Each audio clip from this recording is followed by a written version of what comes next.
இன்றைக்கி second sum பார்க்குறோம். Discount received bad debts வச்சு ஒரு என்ட்ரி பார்க்க போகிறோம். இப்போ சம் பார்க்கலாம். First one, sold goods to Mahesh on credit ₹9,000.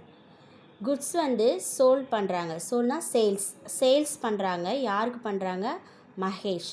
On credit, இது கேஷ் பர்ச்சேஸா இல்லை அது கிரெடிட்டான்னு பார்க்குறோம். நம்ம கிரெடிட்டுக்கு தான் சேல்ஸ் பண்ணுறாங்க.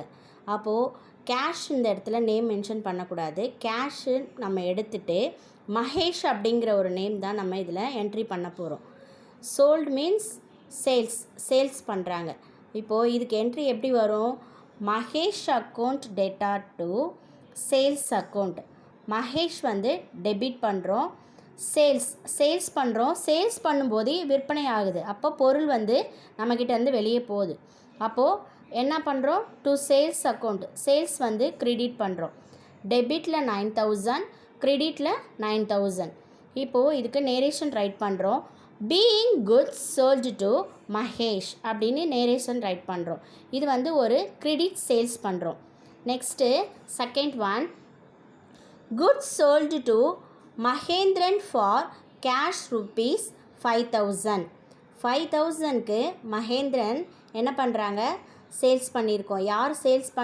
யார் சோல்டு டு மகேந்திரனுக்கு சேல்ஸ் பண்ணுறோம்.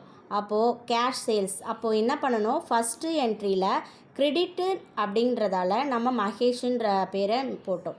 இப்போது இதில் மகேந்திரன் கேஷ் பண்ணுறாங்க. அப்போது என்ன பண்ணணும்? ஃபஸ்ட்டு என்ட்ரி பாருங்கள். Cash account debtor. Cash account debtor to sales account.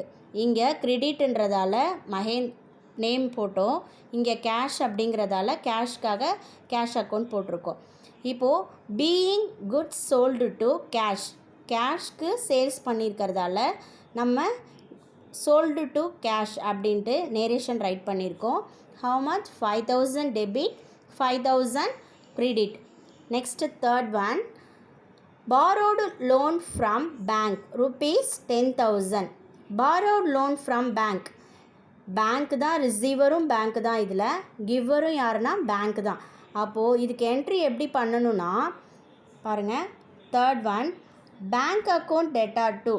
Bank தான் ரிசீவர், கிவ்வரும் இதில் பேங்க் தான். பேங்க்குள்ளே தான் இது ரெண்டுமே நடக்குது. அப்போ bank account debtor to bank loan account. 10,000 debit, 10,000 கிரெடிட்டில் வைக்கிறோம். Being borrowed loan from bank அப்படின்னு நரேஷன் ரைட் பண்ணுறோம்.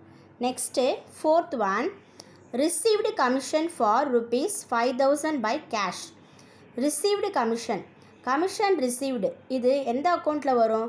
பர்சனலாக, ரியலாக, நாமினலாக பார்க்குறோம். ரிசீவ்டு கமிஷன் இது எதில் வரும்னா ஒரு இன்கம் கெயின். ஓகேவா? அப்போது இன்கம் கெயின் எல்லாமே வந்தால் எந்த அக்கௌண்ட்டு? Nominal account.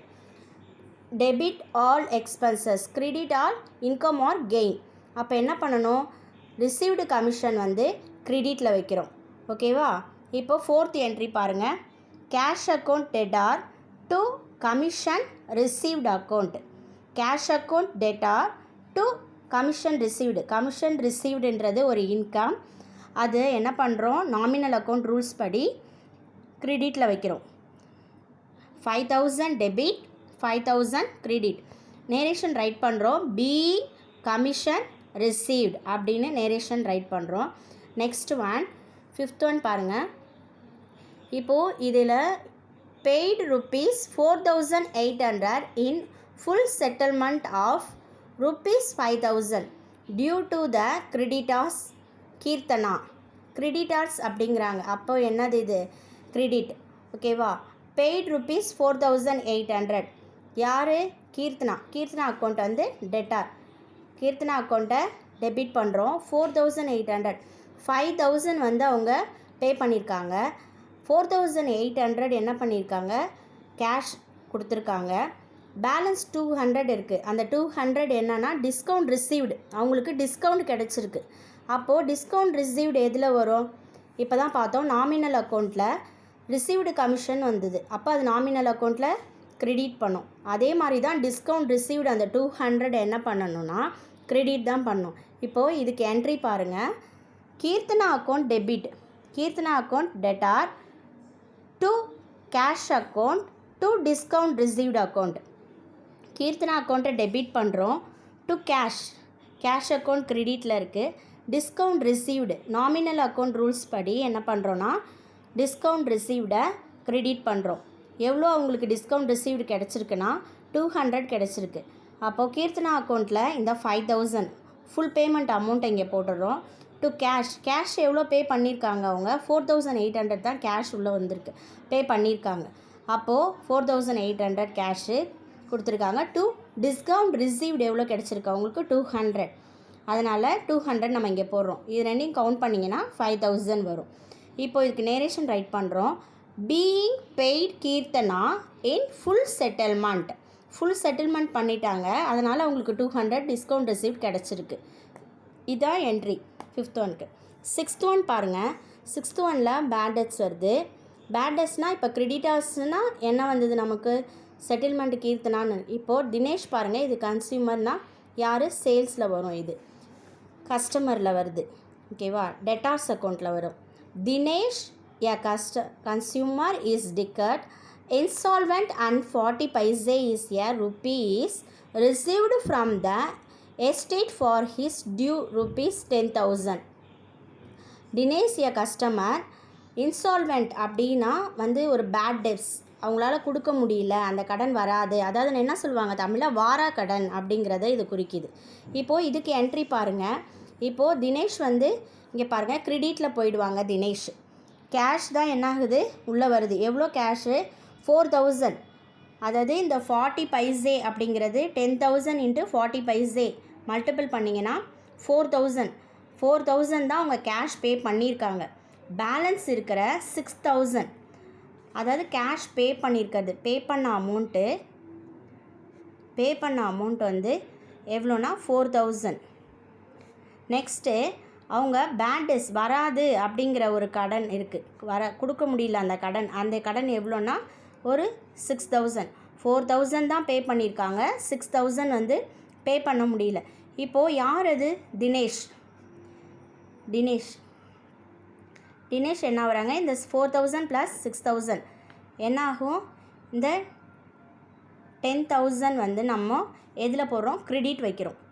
இவங்க 2 பேரும் டெபிட் பண்ணிவிடுவோம். இவங்க 2 பேரும் டெபிட்டு, இவங்க என்ன பண்ணுவாங்க கிரெடிட் ஆகிடுவாங்க.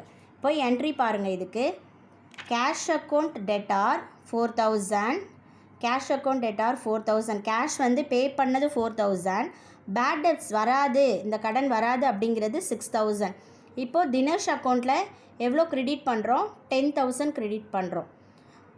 இதுக்கு நேரேஷன் ரைட் பண்ணுறோம். Being cash received in full settlement on insolvency அப்படிங்கிறது நொடிப்பு நிலை வராக்கடன் அப்படிங்கிறத தான் இதில் சொல்கிறாங்க. இப்போது இந்த ஜேர்னல் என்ட்ரியில் நம்ம புதுசாக ஒரு பேட் டெட்ஸ் வச்சு பார்த்துருக்கோம். ரிசீவ்டு டிஸ்கவுண்ட் எப்படி பண்ணுறது, கமிஷன் ரிசீவ்டும் நாமினல் அக்கௌண்ட்டு தான், டிஸ்கவுண்ட் ரிசீவ்டும் நாமினல் அக்கௌண்ட்டில் தான் வரும். இப்போ பேட் டெட்ஸ்ன்றது டெட்டாஸ் கணக்கில் வரக்கூடியது, அது டெட்டாஸ் அக்கௌண்ட்டில் வரும். இது பேட் டெட்ஸுங்கிறது வராக்கடன் அப்படிங்கிறது 6000. இந்த ஒரு 3 ஜேர்னல் என்ட்ரி கொஞ்சம் நியூவாக இருக்குது இதில். நெக்ஸ்ட்டு நம்ம இன்னும் ஜேர்னல் என்ட்ரிஸ் வச்சு இன்னும் கொஞ்சம் டிஃபிகல்ட்டாக இருக்கக்கூடிய சம்ஸ் எல்லாம் நம்ம நெக்ஸ்ட் வீடியோவில் நம்ம பார்க்கலாம். ஓகேவா? Okay, thank you.